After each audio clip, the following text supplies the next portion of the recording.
In a way, I suppose we're contemplating how this culture reassembles itself after an apocalyptic and certainly massively transitional moment. We're living in Trump's America. We're discussing what Trump's America is going to be. Is it the America that we campaign for, or is it something of a compromise? In California, there have been ongoing protests around the deportation of migrants, and it's as is often the case in that state, and particularly in the city of LA. It has harbingers, advocates, and celebrity advocate and activists run into the forefront. Now, this is interesting for all of us because we all sort of straddle to some degree the kind of line between public figures with opinions on news issues and celebrities. And let's have a look here at Mark Ruffalo, an actor that I admire, a person whose positions I sometimes respect, coming out and speaking on behalf of deported migrants, wearing a hat that wears immigrants on it, and making the claim that the real problem in America is not mass migration, but an elite billionaire class that are able to make political maneuvers that go beyond the remit of democracy. Let's have a look at Mark Ruffalo's speech that I think he made at an anti-deportation protest. Check it out. It's not the immigrants, it's the billionaires. Well, we're seeing what's happening. First of all, we're understanding that the immigrants aren't the criminals. If you look at the statistics, most of the crimes that are committed in this country are by white people, that non-immigrants, and they add to our economy by the billions. And so for every horrible thing that you have to go through in life, you get an equal gift in return. And the gift of this time is that we get to see who the true villains are. We get to see who's really making our lives unbearable and who's making us so desperate. It's not the immigrants, it's the billionaires. And it's time to take our country back from that extreme wealth that has its hands all over the power of the nation and become a beautiful, burgeoning democracy that works for the people, not just the very wealthy. Some people will point out the hypocrisy of Mark Ruffalo there, and other people might argue absolutely with his perspective. What's interesting to me is that I wonder if Mark Ruffalo was making those points about corruption and elite influence when the Democrats were in power, whether it was George Soros or Bill Gates and their various foundations and their ability to influence over American cultural and political life. Sage, I know you've got to go because Roseanne could at any moment lunge into the shot in her own home. We'll do it quick. What do you make of it? What do you make of it, Sage Steele? I guess, Russell Brand, I just add Mark Ruffalo to the list of people that I have zero interest in contributing to him establishing even greater wealth at this point.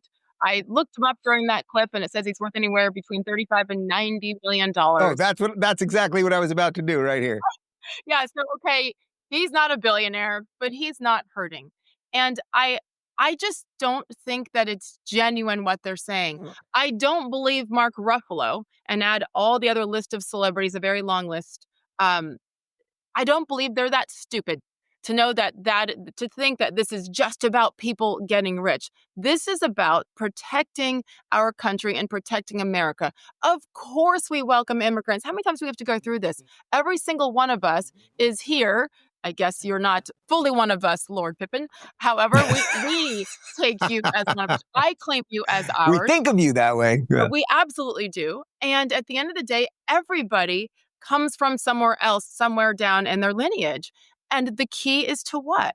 Is to do it legally. That's all it is. And because of what happened over the last several years, decades, including when Trump was in office the first time, but for so many years, it has been allowed to the point that it was too much. Donald Trump is one that has to go in there and do it. People, by the way, where was Mark Ruffalo, Russell Brand? Where was Mark Ruffalo when Barack Obama was deporting millions of illegals? Where was he when Hillary Clinton was saying in 2008, you can come here, but you have to do it legally or we're going to hold you accountable? He was silent then.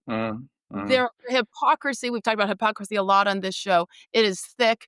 And I believe that there is obviously benefit for them just to be part of the cool kids club. I don't know what it is, but I don't think they're that dumb. And I'll end with this. This is one of those topics, border, immigration. Not quite, I think, as dominant as where you've got 80% of people saying that men don't belong in women's sports, but it's definitely maybe number two, 1/8 of that, where people overall agree it's too much. You've got to come here legally and screw Mark Ruffalo and all of the Hollywood elite who stand there from their perches denouncing everybody else who just wants to protect what we have. I'm done. Add him to the list for me. Since Sage gave such erudite, thoughtful commentary, let me dumb it down for a minute. He's starting to look like the between thing between Bruce Banner and the Hulk. What's going on with his face? Was it just the crooked hat? You know when he's morphing into the Hulk and his face starts... There's something weird going on with that. That's number one. Number two, you know who I really feel for here? It's Ed Norton. You know, Ed Norton was the original Hulk for the MCU universe, and he then decided not to do all the other movies. So Mark Ruffalo, Mr. I Hate Capitalism, he cashed into the tune of about 50 mil to do a bunch of crappy movies, even though Infinity War was pretty good. He took the 50 mil while Ed Norton's doing like little Sundance movies. So that's number two. Number three, everything you said there was absolutely right. And it's like, dude, you know what? I'm going to guess, Mark Ruffalo, somewhere you live, probably somewhere in Bel Air in a $20 million house. And I'm going to guess that all of your landscapers are illegal. And you know what? You could pay them a little bit more if you really cared about them, right? You don't have to kick them out of the country yourself, but you could pay them a little more. But I'm pretty sure you hire them because they're illegal, because they work cheap.